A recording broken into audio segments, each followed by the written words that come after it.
Wonderful. So let's get started. Hotel loyalty programs.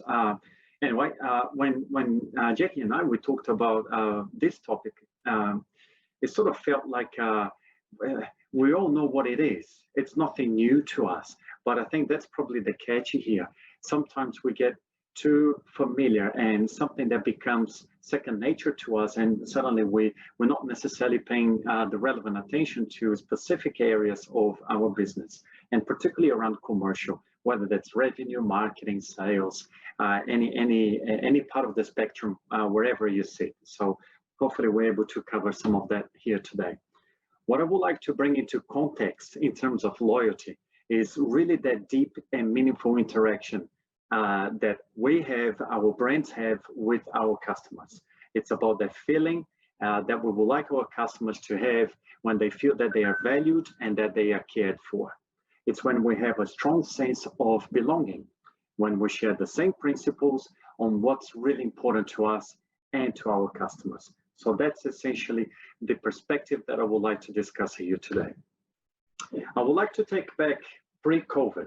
So this gentleman over there, that's George Clooney, but in this movie, he was Ryan Bingham. And for those of you who watched the movie Up in the Air, probably will recall this particular scene at a Hilton hotel. And the reason why I'm bringing this up is because pre-COVID, very much over 50% of the loyalty program in hotels were driven by this guy here, Mr. Bingham. So they were the business travelers, and they were absolutely savvy about winning their points, getting their miles, and growing the program. For Mr. Bingham over here in the picture, all that mattered to him was, can I get to 10 million miles with American Airlines? And I'm sure for those of you who have watched the movie, those who unfortunately didn't get a chance, it's a really good movie, and it was really special, quite interesting to see the reaction once he reached that milestone. So really interesting. Oh, sorry, a bit of a spoiler alert here, but it was really nice, very good, totally recommend, very interesting to see. So that's a little bit of the perspective before COVID. So a couple of years ago, back in 2019, essentially loyalty programs for our hotels, they were fundamentally a channel strategy. How can we fight back against the OTAs? How can we bring back our customers to our direct channels? Suddenly the industry awoke, and we realized that there was a need to truly understand customer needs, preferences, and expectations, therefore bringing to that direct channel contribution.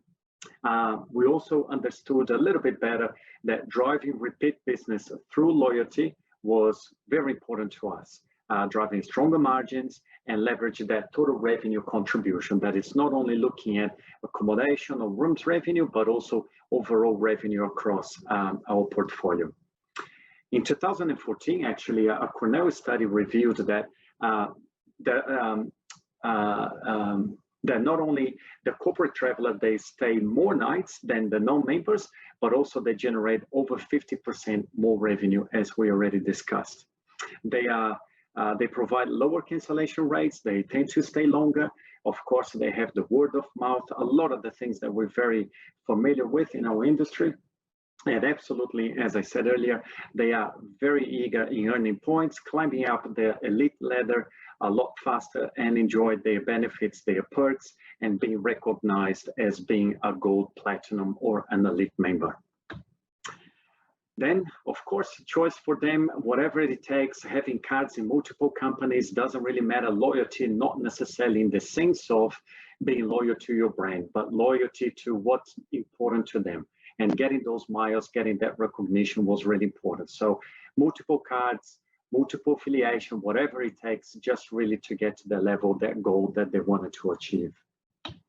Then COVID came, and we know the story. A couple of years ago, the world stopped, business travel stopped. Sustainability and travel with a purpose and doing business online have all become absolutely important, and they gained momentum at that time. Supporting local business, exploring your own backyard, travel regionally, and the ability to mix business with leisure were all the perfect ingredients for this new travel market, more specifically for the short-term rental companies. And we all know what happened, and I believe a lot of us in this conference here today very much familiar with this picture. mixing both business and leisure wherever we are. As long as we have a good internet connection, we were pretty much juggling all the challenges that we needed to do in a good way. And as it happens over time, we started to become more familiar with this trend. Over here, I just wanted to get a little bit of attention, and hopefully there is a bit of clarity there for you to see here. But essentially what I want the attention here is business travel, and this is focusing on the American market, the North American market, the US corporate market more specifically. So as I mentioned earlier, business travelers, they used to make up over half of the hotel room revenue, with fewer total travelers, but they were more frequent and more lucrative at the same time. So programs were essentially based on room nights and the room revenue. So then you could determine which category, which status tier are you sitting on a particular program. What is interesting to see here is, according to a recent survey by iSeats earlier this year, identified that at this point in time, corporate travel is estimated to be sitting at around 35 to 40% to what it used to be back in 2019.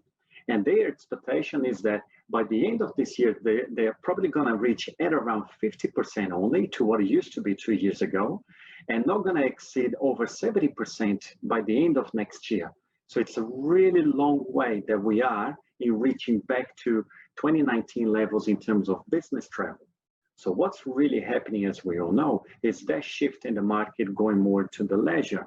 So leisure travelers are way less frequent, as we know, compared to the corporate folks, but they are more likely to purchase ancillaries revenues such as rental car and other activities, so then to complement their trip as an overall experience, not only looking at that room revenue alone. And I think some of the hotel companies, those who are, for example, in IHG, recently relaunched their program. IHG recently relaunched their loyalty program, and one of the key features of this new program is that they now include a mid-frequent status tier as you navigate through the program. So not just waiting until you reach at the end of your period to be able to qualify for different tiers.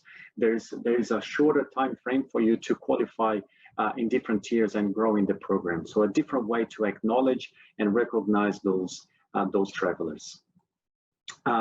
So what is really this new segment that we've been talking about leisure for a long time? It's not a term that is new to us, but certainly is a key term that is gaining a lot more momentum. So the first and the most important aspect for this new market is choice and flexibility. These are, of course, very, very important aspects, and we all know about that. Amex, in fact, American Express Travel early this year conducted a survey, and they found that about 80% of the respondents to that survey indicated that they want to travel to destinations that they feel like they are immersing themselves into the local culture. So it's very much exploring the world. It's all about getting engaged in the journey. It's looking at sustainability with a lot more seriousness, I guess, paying more attention into what is involved in the community, and that travel to have a more meaningful aspect for them. That community involvement becomes something a lot more important. From our point of view, making it simple, making it attractive and relevant for those customers is what they are looking for. Thinking beyond accommodation, for example, over 2 years when the world stopped, there was a lot of communication from the market, things that you can do in a hotel to move away in that perception that people used to have. Can I eat in the restaurant? Can I use the facilities? Can I go to the spa? Or is that only available for your visitors and your hotel guests? And then hotels started to target, of course, for that local market. People starting to use their meeting space, their laundry facilities, their parking spaces, and out catering also became Uber Eats and so many other aspects that hotels needed to reinvent themselves to be able to survive and actually provide some cash flow. So then we are in the position that we are in today. Investing in direct channels, I think that's probably one of the key aspects of today's presentation. As we know, a lot of the customers want to really speak to someone on the other side of the line that is based in the hotel, that understands what's happening, that can provide information, detail, can explain about the flexibility in case other things are happening and what happens if the plans change and the travel and so many aspects. So that channel, that direct channel, that conversation with your contact center, your reservations department have simply escalated to a level that we didn't expect. And I think we all enjoy, of course, that particular momentum. So coming to a point where I think that is absolutely critical is that all of a sudden, we used to have a huge dependency on loyalty, on the OTAs and on that space. And whereas now we are starting to look at, we gained the customer back, they're coming back to us to understand about their travel, ask questions, know about our safety protocols, our hygiene and cleanliness. And now we are in this unique opportunity that we can protect our customers and leverage as much as we can from that opportunity. So building that long-term brand affiliation, that relationship back with our customers, understanding more about them, getting information, so then we can deliver services that are more relevant and are more tailored to their specific needs. I want to show some insights over here, and hopefully some of the numbers are clear for you folks in the screen. But essentially what is right there at the moment is the value of loyalty. Recently, Skift have released this research, and fundamentally we can see on the left, on the dark blue, these are the airlines and how much loyalty is important to them, how much contribution loyalty is driving to their business. So obviously the large American airlines have a very strong presence in terms of their loyalty. We can see American Airlines sitting on $4.3 billion contribution from loyalty to their total revenue. We look at Delta sitting on 3.6. We see United at 2.9, close to $3 billion. Moving to the right side of the screen, we see Marriott at nearly $2 billion contribution. And in fact, even if we put together the top 5 companies, hotel companies, all together, comes to roughly $2.9 billion contribution. That's not even United's total contribution from loyalty. Basically, what we are saying, there is a huge market is still out there that we should be capitalizing on. The next slide here is basically looking at the contribution from a percentage point of view. We see the arrows trending down. What's really important here is, of course, looking at 2019, the dark blue, compared to 2020, the contribution from loyalty, as expected, was coming down. Again, travel not necessarily happening, and the number of loyal customers not necessarily using their program at that particular point in time, but still very high numbers. Marriott sitting at 58% in 2020 compared to 65%. So it's still a very substantial number here. What's really important to us, and I think this is probably the red part in terms of loyalty programs, is looking at the health of these programs. And essentially, in this slide over here, point redemptions, they indicate the health of the program.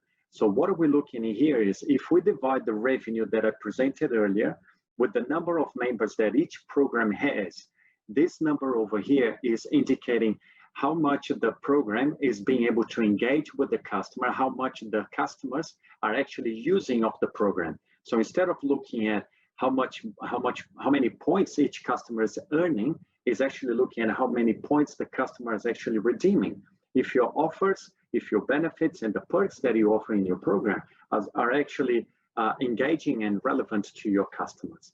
And as we can see over here, looking at the right side of the screen again, we see Marriott at $12 as a point redemption per customer. So the higher the redemption, Marriott at 12, higher at a 10, is indicating that customers are perceiving a better value of those programs. Therefore, they're spending more of those of their points or their miles into the program themselves. So the lower the contribution that we see here on the points redemption is indicating that your program might not necessarily be that engaging to your customers. So probably opportunity here for review. So I thought that was an interesting way to look at loyalty program and their contribution to the customer and the value for the customer. In terms of trends, and going back again to Skift and their recent survey, There are essentially three trends that we can summarize over here. Business travel recovery, as we are seeing less frequent travel, people are traveling less, there are more online calls. Well, look at the situation right now, but essentially slowly it's coming back, but it's still, as we saw, about 65% of 2019 levels only by the end of next year. So it's a very slow recovery. Conversely, we are seeing that leisure market coming back much stronger. And how can we leverage out of that? We are seeing customers arriving on a Thursday and a Friday, staying for 3-4 nights, checking out on a Monday, and mixing that business and leisure during their stay. So providing a longer length of stay, bringing their families, utilizing the hotels and the facilities a lot more than just the usual corporate traveler one-night stay, and as an overall contribution. The short-term rentals, of course, there is a strong presence there, as we said, about that leisure market. So the vacation rental programs focus on that leisure and the local experiences, bringing your local community to the hotel and providing that. That's what customers are willing to experience, and that's what they're expecting. And sustainability. I think we've been saying about sustainability overall in the industry for a very long time, but once again, customers really paying attention how well we are looking after the environment, how well we are looking after our teams, and how engaging we are in terms of the things that we do in the hotel, from the menu to the service, the amenities in the bathrooms, and so many other aspects that we use in sustainability. Key takeaways that I would like to probably close today and coming to the conclusion, keep to our brand promise. So stay true to who you are, protect your customers the best way you can. There's a unique opportunity at the moment that we're driving this amazing direct channel contribution, learning about our customers, asking questions, engaging, having them participate in multiple aspects of their travel and their experience will only enhance your brand as a whole. Direct channels, once again, invest in the people, invest in the systems and your direct channels, your contact center, your sales team, as they are the ones that are providing all the information about customers, trends, and customers are really willing to spend time and engage in those conversations that will then translate to better revenue performance. And innovation goes without saying. I think customers are really expecting to see something new about the hotel. They want to come back, but of course they would like to see something new, something different. So learning, trying new things, trying a new service and a different way to offer your services to your guests, and focusing on sustainability. Final word from me. Some people are not necessarily loyal to you as a brand. They are loyal to their need of you. So once their needs change, of course, they will migrate to that. So staying top of mind, innovating, providing great customer service, and finding out more how can we deliver better experience to our customers will continue to be their top priority. And that's me for today. Thank you very much. All right.